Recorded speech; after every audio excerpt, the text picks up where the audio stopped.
क्या समझती हैं?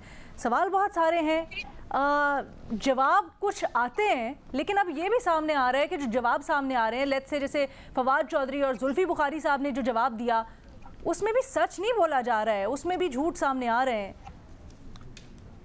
अलीना, बात यह है कि इसके ऊपर हम पहले भी बात कर चुके हैं कि खान साहब एक्चुअली जो असल सवालात थे बहुत पहले ही इनका जवाब दे सकते थे।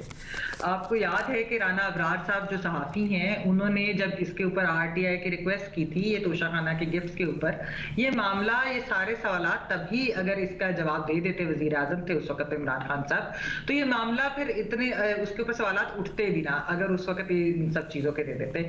लेकिन बजाय इसके कि जवाब दें, उन्होंने राना साहब को जिस तरीके से पिछली हुकूमत ने हरास किया, उनको जिस तरह से धमकियां दी, उनकी वालदा तक को धमकियां दी, नौकरियों से निकलवाया गया, और फिर जो है हाईकोर्ट में भी जाकर यही बात की कि इसका जवाब नहीं दे सकते, वो नाराजगी और वो सारी बात कर ली।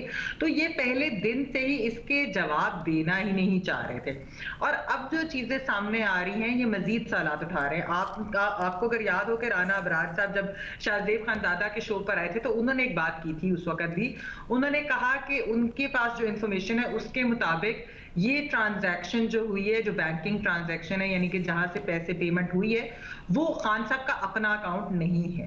और उनका भी यही कहना था कि पहले बेची गई और फिर जो है उसके अंदर पेमेंट की गई। और ये सवालात उन्होंने अपने आरटीआई के रिक्वेस्ट के अंदर भी ये सवालात उठाए थे, लेकिन उनको जवाब नहीं मिले।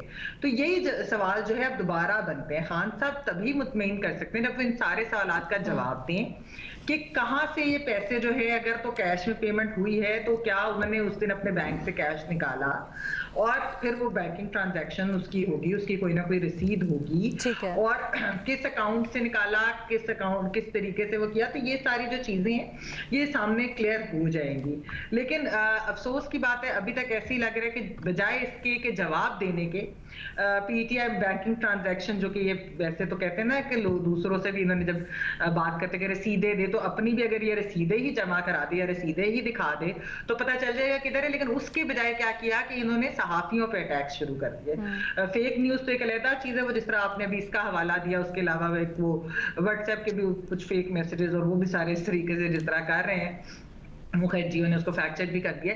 लेकिन बात है कि सहाफियों पे अटैक इस वक्त कर रहे हैं या मीडिया ऑर्गेनाइजेशन पे अटैक कर रहे हैं, बजाय इसके कि इन सिंपल सवालों के जवाब दे दें। क्यों? अगर जवाब दे दे तो वो इसीलिए क्योंकि अलीना, अगर जवाब होता तो जैसे मैंने कहा कि ये मामला तो पहले दिन ही सॉल्व हो जाता है ना, जब वो खुद वजीर आजम थे। जवाब नहीं है, सवालात उस वक्त उठाए।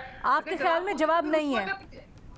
तो ऐसे ही रहा है। अच्छा। तो अलीना के कोई जवाब नहीं है। तो क्या समझती हैं आप मुतमईन कर सकेंगे? खान साहब कैसे मुतमईन करेंगे अगर जवाब नहीं? मुतमईन करना होता है तो फिर वो प्रॉपर दे, जैसे मैंने कहा ना कि फिर वो बैंकिंग, मतलब आपके ख्याल में कर ही नहीं सकते खान साहब मुतमईन, क्योंकि उनके पास बज़ाहिर जवाब ही नहीं है, इसीलिए इस तरह के, क्योंकि वरना 2 साल से है, यानी कि ये चीज है, तो आप उस वक्त भी दे देते जब ये